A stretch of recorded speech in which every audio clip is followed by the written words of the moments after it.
करण्याची जबाबदारी दिल्लीनं त्यांच्यावर दिलेली आहे. महाराष्ट्राचा अपमान करणाऱ्या कोश्यारींना, छत्रपती शिवाजी महाराजांचा अपमान करणाऱ्या कोश्यारींना किंवा फुले आंबेडकरांचा अपमान महाजनने केला ना काल. ही त्यांची परंपरा आहे आणि त्यांना जर मोदी त्यांचा गौरव करणार असतील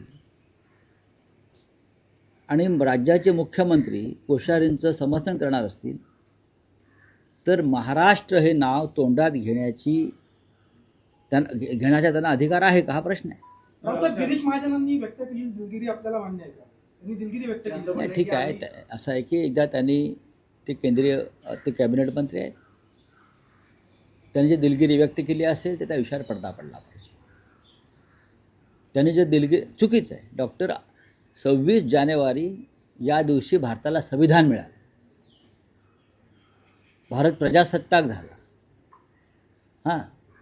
अशा वेळेला डॉक्टर आंबेडकरांच्या नावानंच त्या सोहळ्याची सुरुवात व्हायला पाहिजे, हे सत्य आहे. आणि ती जी मुलगी आहे जाधव, तिच्या ज्या भावना उचंबळून आल्या त्यांचाही सन्मान व्हायला पाहिजे. त्यांनी ज्या पद्धतीनं डॉक्टर आंबेडकरांचा अपमान झाला म्हणून गणवेशामध्ये निषेध व्यक्त केला, मी त्यांचंही कौतुक करतो.